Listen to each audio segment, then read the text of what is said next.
আমরা এমন একটি ভূখণ্ডে অবস্থান করছি যেখানে কিন্তু কয়েকদিন পর পরই দেখা দেয় বিভিন্ন ধরনের সাইক্লোন অর্থাৎ দুর্যোগ এবং আমরা বৃষ্টিপাত, তারপর বজ্র বৃষ্টিপাত, প্রচন্ড বেগে বাতাস, এরপরে প্রবল তাপমাত্রা সবকিছু মিলিয়েই কিন্তু আমাদের দেশের যে ভৌগোলিক অবস্থান সেখান থেকে আমরা কিন্তু লক্ষ্য করতে পারি। তো বর্তমান সময়ে কিন্তু আমরা বেশ কয়েকদিন আগেও কিন্তু বেশ চরম তাপমাত্রার মধ্যে দিয়ে কাটিয়েছি আমাদের সময়গুলো। এই মুহূর্তে যদি আপনাদের আবার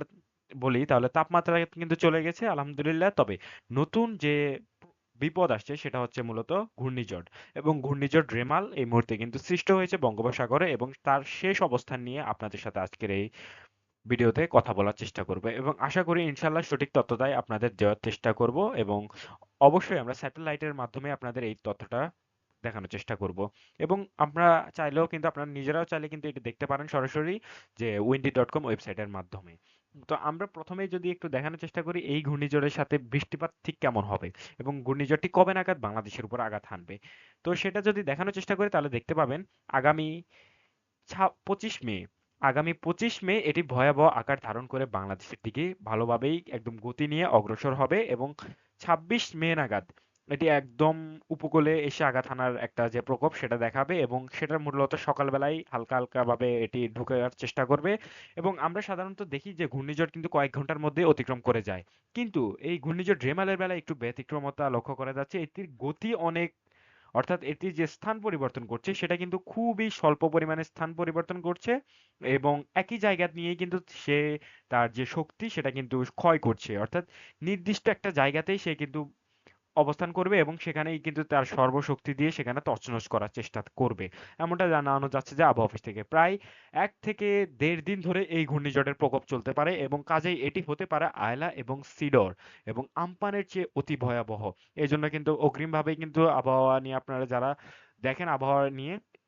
তারা কিন্তু অলরেডি এই খবরটা জানেন এবং এর প্রকোপ কিন্তু বাংলাদেশের উপরেই সবচেয়ে বেশি লক্ষ্য করা যাচ্ছে এবং এর কেন্দ্র কিন্তু রাজশাহীর উপরেই অবস্থান নেবে এবং এটি প্রবেশ করবে বাংলাদেশের বেশ কিছু এলাকা, যেমন কি খুলনা রয়েছে, তারপর খুলনার বাগেরহাট রয়েছে, এরপরে এখানে রয়েছে সায়েমনগর, তারপরে হচ্ছে সাতক্ষীরা,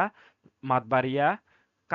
কালাপাড়া, বরিশালের যে কালপাড়া, মাতবাড়িয়া রয়েছে, তারপর ফিরোজপুর, এই এলাকাগুলোর মধ্য দিয়ে কিন্তু প্রবেশ করবে এর এবং এর অর্ধেক অংশ থাকবে কলকাতার হলদা, তারপর হচ্ছে গাংসাগর, এরপরে হচ্ছে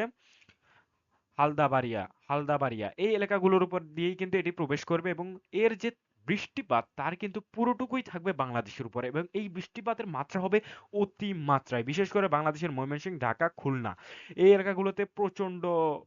মানে প্রচন্ড পরিমাণে বৃষ্টিপাত হবে এবং বাতাসের প্রকোপের কথা যদি বলি সেটা থাকবে বাংলাদেশের যে উত্তরাঞ্চল রয়েছে সেখানকার এলাকার উপরে কিন্তু বাতাসের প্রকোপ বেশি থাকবে। তো এই মুহূর্তে এটুকু আপনাদের জানাই, কিন্তু আগামীকালকে কেমন থাকবে আবহাওয়া সেটা একটু দেখানোর চেষ্টা করবো, ঘূর্ণিঝড় নিয়ে আপনাদের এই মুহূর্তে জানানোর চেষ্টা করেছি। তো এবার দেখাবো আগামীকালকে কেমন থাকবে। আসলে আগামী কয়েকদিন অর্থাৎ আগামীকাল হচ্ছে 24 তারিখ এবং তারপরের দিন হচ্ছে 25 এবং তারপর হচ্ছে 26 তারিখ, এই 3 দিন একটু বেশ শান্ত পরিবেশই থাকবে বাংলাদেশের উপরে, কারণ এই মুহূর্তে ঘূর্ণিঝড় আসার আগ মুহূর্তে কিন্তু শান্তই থাকে পরিবেশ এবং ঘূর্ণিঝড় আসলেই কিন্তু তখন তছনছ শুরু হয়। তো